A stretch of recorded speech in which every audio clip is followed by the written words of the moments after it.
Thank you so much, Jan. Before I begin, I want to take a moment to say thank you to the team here, to Jan, Brusha, to Jessica, for having the passion, the courage, and the energy to create this event during such an uncertain and challenging and strange time that we are living in. So I want to say thank you to each of you for the opportunity.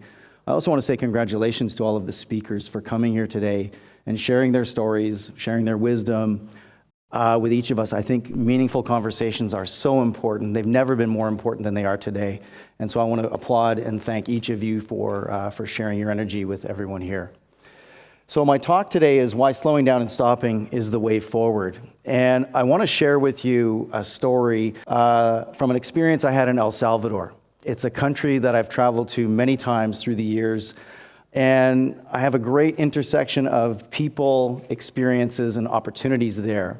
Whenever I visit, I spend time with amazing people that are incredibly warm, incredibly hospitable, incredibly intelligent, and have a great inner strength about them. And I learn so much from the people there. I also have life-changing experiences when I'm there. And I'm going to share one of those with you today. And also opportunities for growth. And wherever I go, whenever I travel, the intersection between people, experiences, and opportunities is something I seek out actively. And so El Salvador is this small Central American country. Again, I've traveled there many times through the years, where I've engaged in several projects with a very small rural community about 2 hours outside of the capital of San Salvador. And as is the case when I go there, I've made many relationships with some incredible people that I spend a great deal of time with, and I have so much respect for them. And we engage in these projects that the community identifies, and we simply try and provide a little bit of support to increase their capacity. On this particular occasion, I was there with my wife and a couple of friends from Canada, and we were there to help people in this small mountainside community build stoves in their homes, something that's very, very important there. And on this particular occasion, as we wrap up each visit there, we spend a lot of time at the school. And the school in these small El Salvadorian communities, as is the case in much of the world really, becomes the center, the focal point for a community. So we use the school as a place to meet with community leaders, with the teachers and others to coordinate our projects. And typically we wrap up these projects with some time at the school to play with the school children and hang out with them and just experience what pure joy really looks like and feels like. And it's always the best way to wrap up our trip. And I remember as we were getting ready to close our time at the school, a dear friend of mine, Don Freddy, who was driving us that day, motioned to the skies. And we were there during the rainy season. And he said to us, we don't get going soon. The skies are going to open up and we're going to experience some pretty heavy rainfall. And if you don't want to sleep at the school tonight, we better get going. And everybody thought that was quite humorous and that seeing the gringo sleeping at the school would be kind of funny. Not so funny for me, so I thought we better get going. So no sooner did we pile into the truck that the raindrops start to fall. And as is the case, the children kind of chase along our vehicle as we take these curves up this very steep mountain road. And as they disappear into the distance behind one of the corners, the rain really starts to intensify. And again, if you've ever experienced what it looks like, this is after a rainfall in El Salvador. And these large crevices get dug into the road very, very quickly. And I remember as we were driving up the mountain that day, I was thinking the last stretch of road, which is a very, very steep stretch of gravel dirt road, I thought would be somewhat difficult to get up. And I remember as we were turning that last corner to the apex of this hill, to the flatness of the peak of this hill, thinking, I took a peek and saw these large crevices were quite deep into the earth at this time. And no sooner do we make this turn that we get stuck. And there we are. We're stuck in our truck on the side of a mountain in the middle of a downpour. We're already soaked to the bone, and the experience comes to a halt. And so what do? Naturally, we get out of the truck. We start to figure out a way how we're going to push or pull or whatever we're going to do to get this truck up the mountain, because no one wants to see the gringo sleep at the school that night. And so as we're getting behind the truck and we're trying to push our way, we're sliding back and forth, but we're not making much progress at all. And in fact, we're not really going anywhere at this point. And due to the time of the day, it was getting late into the afternoon, people were coming home from work on the coffee plantations in the local town, primarily young men coming back from their days of work. And they got behind the truck with us, and our numbers started to increase. And so we had more people power. And as we're pushing harder, and we're still not making any progress. We're not going anywhere. And I could sense the sense of frustration in the young man who was standing beside me. And at one point in time, he starts banging on the quarter panel of the truck, on the rear of the truck. And he says to Don Freddy, "Amigo, necesitas ir más rápido." Hey, buddy, you got to go faster. And it was at that moment that I could see into the cab of the truck. Don Freddy put the vehicle in park. He very slowly, methodically got out of the vehicle, and he walked back to where this young man was standing, and he put his arm around him. And he said to him, "Going faster doesn't always get you further ahead. You just end up spinning your wheels. Sometimes you need to slow down and stop before you can move forward." And for me, that was a moment that is absolutely frozen in time. Here we are, stuck on the side of a mountain, stuck in life. And what an incredible metaphor at that moment that I heard. Those sage words of advice that sometimes you need to slow down before you can move forward, before you can climb that mountain that's in front of you. And I thought for a moment, as we're standing there in the pouring rain, and we hear these incredible words that are spoken to us, and we take this moment to pause and reflect. And some really interesting things happen there. And when I look at that moment, when I go back in time, in the weeks and months after, I thought this wasn't a spontaneous act. This was an act of great intention. I like to call this a pause with a purpose. This was a timeout with intention that we were given at this moment. And when we do this, when we slow down and stop, a lot of really incredible things happen. And at that moment on the mountainside, the first thing that happened to us, we were able to catch our breath. We're able to slow down. Our heart rate slows down. Our breathing patterns begin to normalize. We rest and we recover. Such an important thing when we're doing something so physical. But at the same time, you can relate that to anything in life. And what happens when we slow down and we give ourselves a chance to recover, we give our sense of clarity. We find a greater sense of clarity. Clarity to see the world as it truly is, not as we want to see it. And so that's the first thing. And when we start to see and think and feel more clearly, it gives us an opportunity to reflect. And again, that day on the mountain, we reflected on a couple of things. We reflected on our plan, the path that we had chosen. Do we need to alter our plan? Do we need to recalibrate? Do we need to back up further down the mountain? Do we need to shift our focus a little bit? Do we need to pull more than we were pushing? All of those things come into play. And when we reflect on our plan, what we're really doing is we're preparing. We're doing our homework. And when we do that, we build a sense of confidence in ourselves. Preparedness does that. It breeds confidence. The other thing that we reflected on were past times in our lives where we've overcome challenges.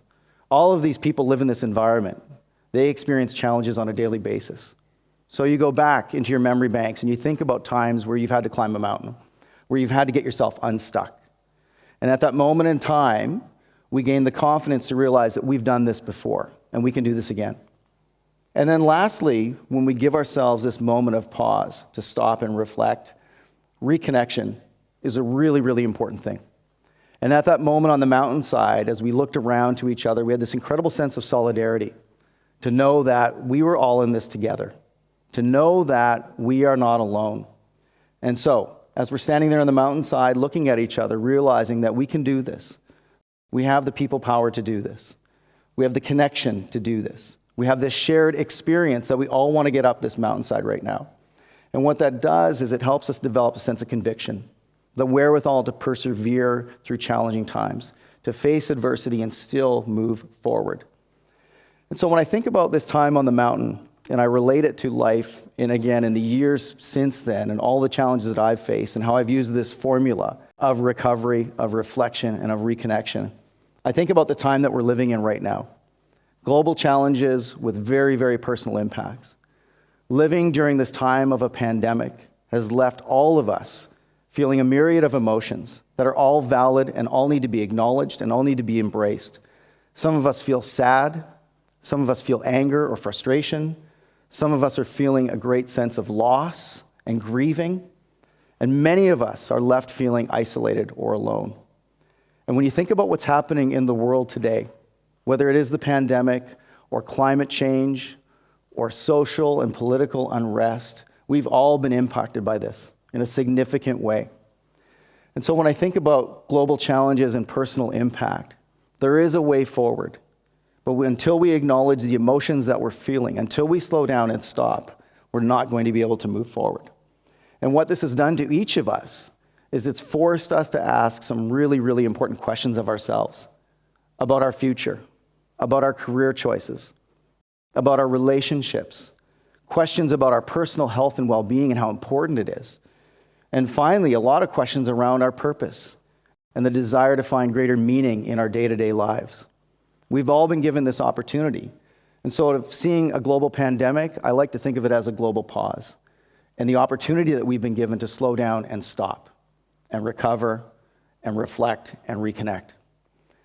And so this is the opportunity that there is another way forward. We need to take this moment in time to do that, to recover, to find clarity. It's okay to acknowledge our emotions. We need to give ourselves the time and space to acknowledge those emotions, to find a greater sense of clarity over who we are, where we are, and what it is that we are truly seeking. To reflect on the path that we have chosen, to reflect on the decisions that we've made, to reflect on our plan in life, and to make appropriate decisions that align with our identity and where we are in life and what it is that we are truly seeking. And I think it's also important to reflect on our history. The challenges that we've faced, the scars that we have are all part of us and who we are today.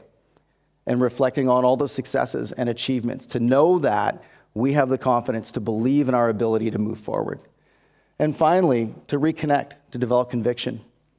This is an incredible shared experience that we have. In this moment in time in our history, living during this pandemic has affected every single human being on this planet. And we can say that. We have a shared experience like never before. And in doing so, we've all felt feelings of isolation. We've all felt some of these emotions that have run through us over the course of the past 18 months. And so we have this shared experience that we need to connect with on each other, to move forward, to have the conviction to say that we can do this. So when I go back to that day on the mountainside, and as we took our moment of pause, and we recovered, and we reflected on our plan, and we were buoyed by this sense of connectedness and solidarity, we got back behind the truck, and we started to push. And as we slowly made our way up the mountain, we got to the top of this hill, of this crest, and we gave some high fives to everyone who was there, and some hugs, and this sense of celebration was happening in the pouring rain in the mountains of El Salvador, and it was incredible.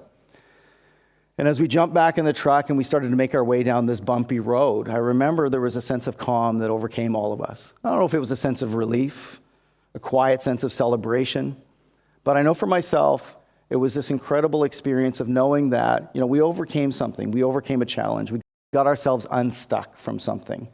We climbed the mountain. We did this together. But I remember thinking that we're going to see more rainy days. There will be more mountains ahead of us. There will be more challenges that we will face. There's going to be adversity out there. But for myself, knowing that I have the opportunity and the ability to slow down and stop, and find the clarity, the confidence, and the conviction to carry on, that helps me move forward in life. And I would encourage everyone to think of these moments, as we've heard several times today, to slow down and stop, and the importance of that.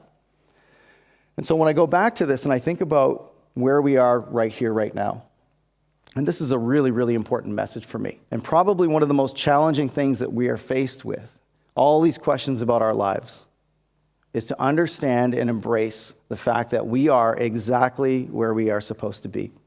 And I'm going to say that again because it's really, really hard to hear sometimes. When we're stuck in life or stuck on the side of a mountain, it doesn't matter. Sometimes it's hard to believe that we are exactly where we are supposed to be and what has led us to this point. And so for myself, when I go back to that formula of reflection, of clarity, confidence, and conviction, this is why I believe slowing down and stopping is the way forward. Thank you.